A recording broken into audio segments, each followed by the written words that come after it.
Hello, sports fans. It is Wednesday, January the 2nd, the year 2013, and as usual, a lot to get to in the sports world, so let's get it going right now. First of all, I want to wish you guys a Happy New Year. I hope you had a happy and safe New Year's Eve. I hope you had a happy and safe holiday season. Let's recap everything that went on since the last time I talked to you. I haven't been with you since last Thursday, so we have a lot to go over. Let's start in the NFL. Let's recap the last week of the NFL season. Believe it or not, we're heading into the playoffs already in the NFL. Let's start in the Meadowlands. The New York Giants beat the Philadelphia Eagles 42-17. The Giants end up at 9-7. Not good enough. The Giants couldn't repeat their magic of last year. Very hard to do that 2 years in a row. Very hard to recapture that magic that the Giants had last year. The Eagles dropped to 4-12. Just a dismal loss season for the Eagles. Andy Reid, no surprise, out as coach. Looks like Andy Reid may take over the Arizona Cardinal job, so Andy Reid wasn't out of work long. Michael Vick, who knows if he'll be back next year. They may go with Foles in the future. So the Eagles, all sorts of questions. It's amazing. Last year, the Eagles were dubbed the Dream Team, and this year they go 4-12. The coach is out. Vic may be gone. Just a lost, dismal season for the Eagles. And the Giants, like I said, they had a winning season, 9-7. The Giants pretty much this year were very disappointing. They had a lot of awful games, a lot of bad losses. Very hard to duplicate the magic that the Giants had last year. So hopefully they'll come back next year and regroup, and they'll be stronger next year. Let's move on. Let's go up to Buffalo. The Buffalo Bills beat the New York Jets 28-9. The Bills and the Jets finish at 6-10. Gailey, the coach of the Bills, he was fired. There was a rash of firings in the NFL. It seemed like every team that didn't make the playoffs fired either their coach or GM or both. The Bills fired Gailey. He's out. I mean, the Bills did an atrocious job this year. I don't love Fitzpatrick as the quarterback. Their defense was overrated. Bills, a lot of work to do. And then there's the New York Jets. I mean, where do you even begin? Rex Ryan will be back. Tannenbaum out as GM. Sperano out as offensive coordinator. Who knows about Sanchez? Tebow looks like he's gone. Do the Jets bring in Vic? Do they bring in Smith, maybe from San Francisco, who's the backup now? Jets need a lot of work, a lot of help. They need a lot of playmakers. Dismal, dismal year for the Jets as well. And Rex Ryan, he has survived this year. He has another year like this, and he's going to be gone. I know the owner loves him, but he can't have another year like this next year. So that's where we stand with those two teams. Very bad performances by both teams this year. It's Buffalo 6-10 and the Jets 6-10. Very disappointing. Let's move on. Let's go to Tennessee. The Tennessee Titans beat the Jacksonville Jaguars 38-20. Tennessee finishes a very disappointing 6-10. Jacksonville with the second worst record in the league at 2-14. They have the second pick in the draft. They're going to need it. The GM for Jacksonville, he is out. Jacksonville, another team with all sorts of questions. Is Gabbert the quarterback of the future? Do they go with Henne? Are they going to bring in Tebow? Is Maurice Jones-Drew ever going to play? Are they going to stay in Jacksonville? All sorts of questions for that franchise. And Tennessee. I mean, I know they won the game here. Very disappointed in Tennessee this year. I don't know if Locker's the quarterback of the future. Johnson was spotty this year. I didn't like Tennessee's defense. They need a lot of work as well. All you need to know about this game is Jacksonville is actually winning 14-7. And in a matter of a few minutes, Tennessee ran back an interception, then ran back a punt, then ran back another punt, then ran back another interception. They had like 28 points off turnovers and special teams in a matter of a few minutes. So that's all you need to know about this game. Like I said, these two teams need a lot of work. Let's move on. Let's go down to New Orleans. And Carolina Panthers beat the New Orleans Saints 44-38. Carolina really finished strong. They won their last 4 games. They finished at 7-9. Keep an eye on Carolina next year. Cam Newton really improved at the end of last season. I do like Cam Newton. Carolina looks like they could be doing some things. It looks like they could be headed in the right direction. Keep an eye on them. They had a nice end to this season after a dismal start. New Orleans, they end up 7-9. We knew it was going to be a lost year for the Saints from, week 1. Their defense is atrocious. Spagnola's got to get their defense straightened out. Their defense is like one of the worst in history. I think they gave up the most yards in NFL history. That's hard to believe. We all love Breeze. We all love the offense. We all love their home field. Their defense has to be straightened out. They get their coach back next year, which is a plus. They'll be a year removed from the whole bounty thing. Look for the Saints to rebound next year. We knew it was going to be a lost year for them. Let's move on. Let's go to Cincinnati. The Cincinnati Bengals beat the Baltimore Ravens 23-17. This was a game where both teams were resting players. Both teams are in the playoffs. I mean, the Bengals finish a very nice 10-6 after starting 3-5. The Ravens dropped to 10-6. The Ravens kind of stumbled at the end of the year. The beginning of the year, the Ravens looked like a real Super Bowl contender. I don't like what I see from the Ravens recently. I don't like the way they play on the road. I don't like their defensive situation. I know they get Ray Lewis back this week, but we'll see how effective he is. He's coming back from a serious injury. I mean, Suggs is playing hurt. I mean, they lost one of their guys in the secondary this year. I don't love what I see from the Ravens. I think they'll get through their first week of the playoffs, but once they go on the road, they're in deep, deep trouble. Cincinnati, nice season at 10-6, like I said, and nice job by the Cincinnati upper management staying with Lewis, the coach. There was plenty of times the last few years that they could have fired him, and they stuck with him. Even this year, they were 3-5. They finished the year 7-1. Cincinnati, very hot. Very interesting game, Cincinnati and Houston in the playoffs. We'll get to that tomorrow. Let's move on. Let's go to Pittsburgh. The Pittsburgh Steelers beat the Cleveland Browns 24-10. Pittsburgh are very disappointing, 8-8. It's funny, about a month ago, Pittsburgh won in Baltimore with Charlie Batch, and they were 7-5, and you thought once Roethlisberger gets back, they're going to play well, they're going to get into the playoffs. Not so fast. Roethlisberger did not play well down the stretch. I guess he was ailing with his injuries. The offensive line for the Steelers once again fell apart with all the injuries. They have to get that straightened out. And they have to get this running back situation straightened out. The Steelers seem to have like 4 different running backs they're rotating. Have to go with one set running back. Have to keep this offensive line healthy, and they need more depth on the offensive line in case some of these guys go out. Steelers have had nothing but injuries the last few years on the offensive line, and it's really coming back to bite them because they have a really nice team. Cleveland, they faded down the stretch. They had a few weeks where they were playing well. Down the stretch, they faded out. Whedon didn't play. The backup didn't play in this game. Richardson was also out, so we knew Cleveland couldn't get anything done. Cleveland fires their coach, so Cleveland needs all sorts of work in the front office, on the field. They need more playmakers. Who knows about what quarterback they're going to go with? Is Whedon the quarterback of the future? A lot of questions in Cleveland. You'd like to see Cleveland have a nice team because those fans are so passionate there and they love their Cleveland Browns, and I love that stadium and I love the dog pound. We hope Cleveland gets it together. I want to see Cleveland with a nice team in the future. Let's move on. Let's go to Indianapolis. The Indianapolis Colts beat the Houston Texans 28-16. Very surprising game considering the Colts were already in the playoffs and Houston needed this game for top seed. Colts end up 11-5. What a tremendous job by the Colts. And Houston 12-4 and sputtering down the stretch.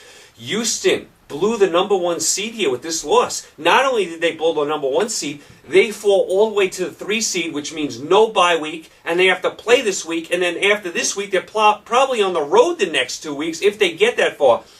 I don't like what I see from Houston. They lost Cushing. I don't like what I see from their defense. Joseph has been playing hurt most of this year.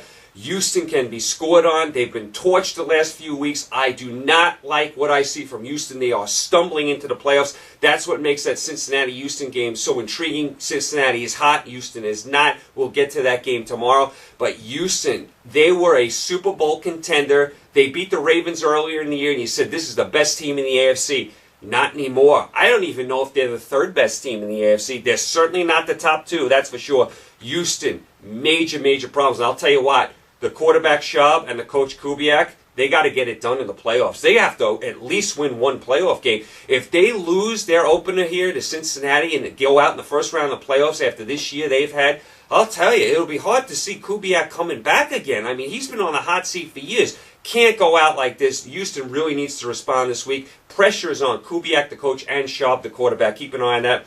Let's move on. Let's go to Detroit. The Chicago Bears beat the Detroit Lions 26-24 in Detroit. Chicago ends up 10-6. Not good enough to make the playoffs. They fire Smith.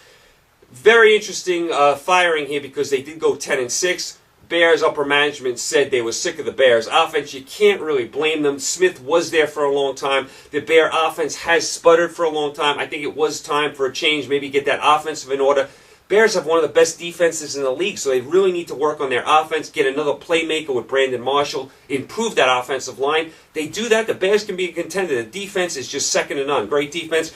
Lions, 4-12, did it again, found another way to lose, turned the ball over a million times. I'll tell you, the Lions and Schwartz, they can't have another year like this or else Schwartz is gone next year. Atrocious job by the Lions. One of the worst performances all year by any team. One of the most disappointing teams all year. Atrocious, deplorable, every bad word you can think of, throwing on the Lions this year. Very annoyed with them this year. Let's move on. Let's go down to Atlanta. The Tampa Bay Bucks beat the Atlanta Falcons 22-17. Atlanta drops to 13-3. Atlanta didn't have much to play for here. They had the top seed. They didn't really have much to play for. I had a feeling Tampa was going to win this game because of that reason. Tampa finishes at 7-9. They had lost 3 in a row. Overall, I like what Schiano did with Tampa. I like what he brings to the team. They were fighting hard just about every game. I like Freeman, the quarterback. I like Martin, the running back. I'd like Tampa to improve their defense a little bit. I did think Tampa took a step in the right direction here, so I do like where they're headed with Schiano and Atlanta. Top seed in the NFC. Got to keep an eye on the injury things. Abraham went out with an ankle. We'll see if he can go 2 weeks from now. They also had an injury in their secondary. We'll keep an eye on that. They do have 2 weeks to recover. From what I hear, they will play come playoff time in 2 weeks, so we'll keep an eye on those injuries. Let's move on. Let's go to San Diego. The San Diego Chargers beat the Oakland Raiders 24-21. San Diego finishes at 7-9. No surprise, North Turner is out. The GM is out as well. San Diego needs all sorts of work. They need a new coach, a new voice. They are a soft team. They are a team that finds ways to lose. I don't like much about San Diego. I thought their defense was more organized this year at the beginning of the year. At the end of the year, it was same old San Diego, finding new and creative ways to lose. Need a lot of work. They do have the quarterback as a foundation, so you do have him to build around. I do think Rivers is a good quarterback, so you do have him to build around. Oakland, 4-12. Here we go again with Oakland. They do keep their coach. They fired just about everybody else. What do you do with Carson Palmer? He's coming off an injury now. He's getting older. He's a guy you would think would want to be on a team that can win now. The Raiders aren't even close. Line at the backup, he ain't any good. Pryor, who did some decent things this last week as the third-string quarterback, I don't know if he's the answer. Where did the Raiders go? Did they draft another quarterback? All sorts of issues as usual for Oakland. We'll see if they can turn it around. Let's move on. Let's go to San Francisco. The San Francisco 49ers beat the Arizona Cardinals 27-13. San Francisco finishes 11-4-1. They get the 2 seed because Green Bay lost. Arizona a dismal 5-11. No surprise. They fire Wisenhunt, the coach. No shock there. It's amazing. The Cardinals went with 4 quarterbacks this year. They went with Cobb, Skelton, Lindley, and Hoyer. And none of them could play. And at one point, they put in Lindley in the middle of the game. I don't understand why they put Lindley in about a month ago, 6 weeks ago. I don't understand why they did that. Lindley can't play. It's almost like Wisenhunt wanted to get fired. It's almost like, all right, let's put Lindley in. He can't play. I know we're going to lose every game because I want to get out of here. I mean, Wisenhunt is already lobbying for the San Diego job. I mean, Wisenhunt, you just had a 5-11 season with Arizona where you look clueless and you're lobbying for the San Diego job? Give me a break. Terrible job by Arizona this year. San Francisco, they have a nice team. They're ready to win now, but can Kaepernick at quarterback do it? He's the one question mark. He's a young kid. He hasn't even played half a season yet. Can he get them to the promised land? The rest of the team is ready to win now. Quarterback, most important position. He's a young quarterback. He does have ability. Can he get it done? Another thing to keep an eye on. Akers, the field goal kicker. Akers, the field goal kicker, is shaky. As a matter of fact, San Francisco is trying out new kickers this week. Keep an eye on that. If it comes down to a big field goal in a big spot, that could come back to bite them. Let's move on. Let's go to Seattle. The Seattle Seahawks at home beat the St. Louis Rams 20-13. Seattle goes to 8-0 at home. They finish at 11-5. The Rams had a very respectable 7-8-1. The Rams did a nice job under Fisher. I like what I see from the Rams. They're another team pointing in the right direction. They took a major step forward here. I like Bradford. I like the defense. They need some playmakers. We'll see if they bring Jackson back at running back. I like what the Rams did here. They had a nice solid year at 7-8-1. No one expected them to be that decent. I like where the Rams are headed. Seattle, unbelievable at home, just unbeatable at home. Wilson, the rookie quarterback, really playing well. Seattle, I love what I see from Seattle's defense. Their offense has really gotten gear. Seattle, really, really nice team in Washington this week. We'll take a look at that game tomorrow. Very interesting game. Let's move on. Let's go to Denver. The Denver Broncos rout the Kansas City Chiefs 38-3. Denver gets the number 1 seed. They finish at 13-3. They're 11-0 in their last 11 games. Denver, a major contender, red hot. They're my favorite to win the Super Bowl. Kansas City fires Romeo. No shock there. Kansas City, worst record in all of the NFL, 2-14. I mean, they get the first pick in the draft. What do? Did they take a quarterback? I don't love what I saw from Castle this year. We know Quinn can't play. Kansas City needs work all over the board. Their defense was bad. Their special teams was bad. They do have a decent running game. Not much to like in Kansas City. They do get the #1 pick. We'll see what they do in the future. Let's go to Minnesota. The Minnesota Vikings with a huge win, 37-34 over the Green Bay Packers. That gets Minnesota into the playoffs. That knocks Green Bay from the 2 seed to the 3 seed. Minnesota finished 10-6. 10-6. They won 3 games. Did anyone do 3 games last year? Did anyone do a better job than Minnesota this year? They more than tripled their win total. They made the playoffs. Adrian Peterson's going to win the MVP. He comes up 9 yards short of the all-time rushing record. He just missed Eric Dickerson's record. Whatever. I'm not a big record guy. We know Adrian Peterson is great. He had a great season. Tremendous job by Minnesota. Green Bay, like I said, they blew the number 2 seed. They dropped to the 3 seed now. I love Green Bay's offense. I love Rodgers. I love the receivers. Green Bay has a lot of problems in other areas, and they have a problem in their kicking game as well. They have a rematch this week. Minnesota now goes to Green Bay. We'll get to that tomorrow. Let's move on. The New England Patriots beat Miami 28-0 up in New England. New England finishes at 12-4. They get the 2 seed. They jump Houston to get that 2 seed. Miami finishes at 7-9. I do like Miami's quarterback Tannehill. I think you have something there with him. Need a little work on the offensive line. Need to give him some more weapons. They need some work on defense as well. But I do think you have a decent quarterback for the future down there in Miami, so I do like him. New England, you knew they were going to win this game. As soon as Houston lost, you knew New England was going to be all fired up because then they got the 2 seed and they're going to have a bye week. As soon as Houston lost, you knew New England was going to have no trouble with Miami. All right, let's move on. Let's go down to Washington. The Sunday night game, the Washington Redskins beat the Dallas Cowboys 28-18. Washington finishes at 10-6. They win the division. They make the playoffs. Dallas, a very disappointing 8-8. Once again, Romo, the GOAT, had 3 terrible interceptions. Dallas, all sorts of injuries all over the field, all sorts of injuries to their defense. Dallas really needs to bolster their defense. They need to get some of these guys healthy for next year. And Romo, I mean, Tony Romo, the GOAT, again, how many times in a big spot does Tony Romo come up? Just awful. And once again, here he had turnovers all over the field, bad turnovers. Terrible job by Tony Romo. And Dallas, 8-8. That's not good enough. We'll see about Garrett. Looks like he'll come back. Washington won 7 in a row. Robert Griffin III, amazing. Their rookie running back, amazing as well. The Redskins running back was just awesome the other night. What a job by Shanahan, Griffin, the Redskins in general. They were 3-6. They've won 7 in a row, won the division, and are hosting a playoff game. Great job by Shanahan and the Redskins. Tremendous job by them. All right. So that's Week 17 in the NFL. Your playoff games, AFC, Cincinnati at Houston, Indianapolis at Baltimore, NFC, Seattle at Washington, Minnesota at Green Bay, Denver, New England, Atlanta, and San Francisco have a bye week. We're going to get into all the games tomorrow. We're going to go through all the picks with the spreads tomorrow. I'm going to break down all the games. We'll spend a lot of time on the games since there's only 4 games this week in the NFL. We'll go through all of that tomorrow. But that's where you are in the NFL. Hard to believe we're in the NFL playoffs already.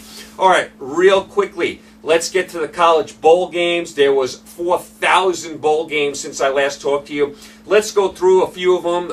Since the last time I've been with you, San Jose State beat Bowling Green. Cincinnati beat Duke. Baylor blew out UCLA. A little surprised about that. Ohio bombed Louisiana Monroe. Virginia Tech beat Rutgers in overtime. Rutgers missed a field goal to tie that game in overtime. That was a heartbreaking loss for Rutgers. Texas Tech rallied to beat Minnesota. Rice beat Air Force. Syracuse in the rain at Yankee Stadium just destroyed West Virginia. How disappointing was West Virginia this year? They started off, I believe, 5-0. They were a contender. People were talking about their quarterback being a Heisman contender, talking about West Virginia going undefeated. They fell on their face. They were a soft team. They gave up 1,000 points on defense, and even at the end, their offense didn't do anything. You know what's funny? At the beginning of this game, both teams were woofing at each other at midfield, and they were yelling back and forth. And West Virginia lays a complete egg after that. I mean, if you're going to woof before the game, at least back it up. West Virginia just got drubbed in this game. They looked like they wanted no part of this game in the rain. Terrible job by West Virginia. I mean, that coach has to turn it around next year or else he'll be on the hot seat. Nice job by Syracuse, by the way. Syracuse coach linked to a lot of NFL jobs also. Moving on, Arizona State crushes Navy. No surprise there. Texas rallied to beat Oregon State. That was a very interesting game. Oregon State led a lot of that game. Texas rallied to beat them. Michigan State, another rally. They beat TCU 17-16. TCU actually led 13-0 in this game. Heartbreaking loss for TCU. That's 2 straight years Michigan State's rallied in the bowl games. They did it here, and last year, remember, they were down big to Georgia, rallied and had that blocked field goal. So Michigan State's won a couple bowl games in a row, and they've done it come from behind fashion, and they don't even have a big offense. Nice job by Michigan State. Heartbreaking loss for TCU. Vanderbilt beat NC State. No surprise there. I thought Vanderbilt playing close to home would win that game. How about this score? Georgia Tech 21, USC 7. USC at the beginning of the year was ranked number 1. They ended up losing to a Georgia Tech team that came into this game 6-7. USC scored 7 points. I know Barkley was out, but come on, this quarterback that they have is supposed to be a top recruit. They couldn't get more than 7 points on Georgia Tech. I mean, there's another coach. I'll tell you what, Kiffin's got to be worried. Kiffin next year has another year like this, and he could be gone. Remember, the athletic director at USC did not hire Kiffin. Remember, athletic directors always like to have their own guy as coach. He didn't pick Kiffin as coach. Kiffin has one more season like this. He could be on the hot seat. All right, let's move on. Tulsa beat Iowa State. I wasn't surprised about that. A lot of people picked Iowa State in this game. I have no idea why. I like Tulsa. Tulsa got the job done here. Clemson with a last-second field goal beat LSU 25-24 on New Year's Eve. LSU had a couple bad losses at the end of the year. Could have beat Alabama. They lost. Could have won here and lost. Nice job by Clemson's defense in this game. Clemson's defense was spotty most of the year. They stepped up and played really well. All right, as far as your New Year's Day bowl games, Northwestern beat Mississippi State. Oklahoma State bombed Purdue. That game was over at halftime.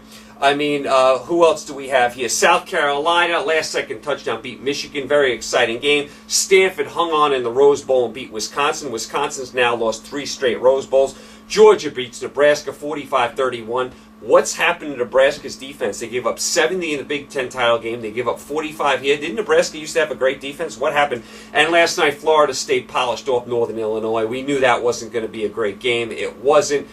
Florida State took care of business there. So that's where you are with your bowl games. Let's real quickly go to the NBA. NBA, as far as what we missed over the weekend, on Thursday, Oklahoma City beat Dallas. Dirk Nowitzki is back, but Dallas is really struggling. Clippers beat Boston on Thursday. Friday, San Antonio beat Houston. The Clippers beat Utah. The Lakers beat Portland. Sacramento beat the Knicks on a last-second buzzer beater. The Knicks had rallied from 22 down before Sacramento clipped them at the buzzer. Also, Melo was out for that game and Felton, but Melo did come back last night. Saturday, Memphis beat Denver. Oklahoma City beat Houston. Milwaukee beat Miami. Golden State beat the Celtics. Sunday, San Antonio beat Dallas. Clippers beat Utah. That's the second time the Clippers have beaten Utah in 3 days. Monday, Indiana beat Memphis. Indiana's playing much better. Miami in overtime beat Orlando in a very wild game. Houston beat Atlanta. San Antonio drubbed Brooklyn.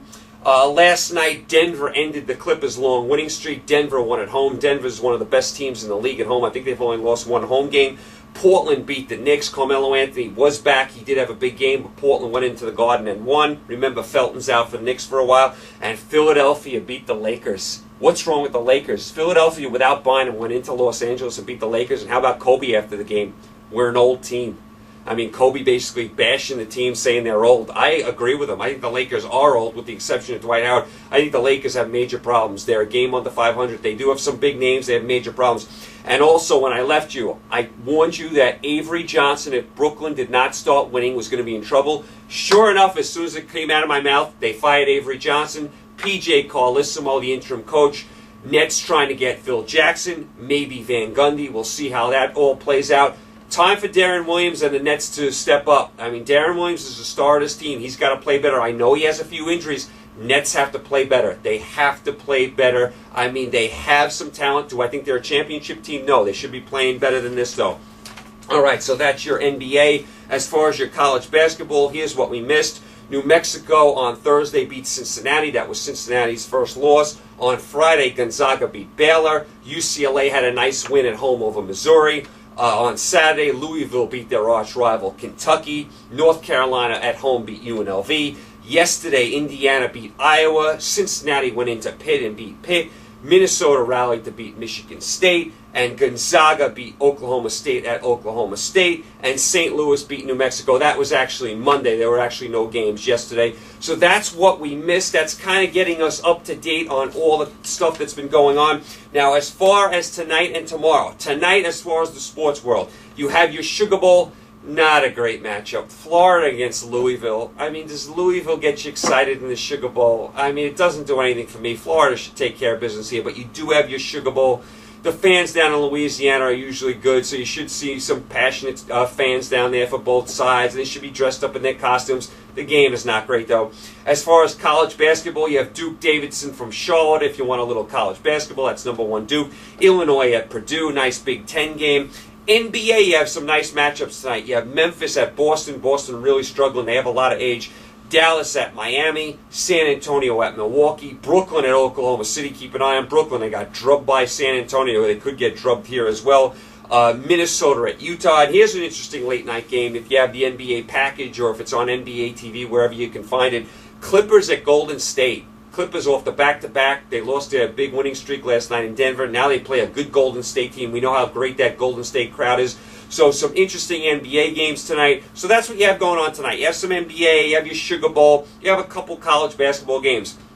As far as tomorrow, Thursday, we are going to cover all 4 NFL playoff games. We're going to break them down, spend extra time on them because there's only 4 games this week. We'll go through all that. We'll touch on what happened in the NBA, college basketball, preview what's happening over the weekend. So we're kind of caught up for today, Wednesday. We kind of caught up for the last week.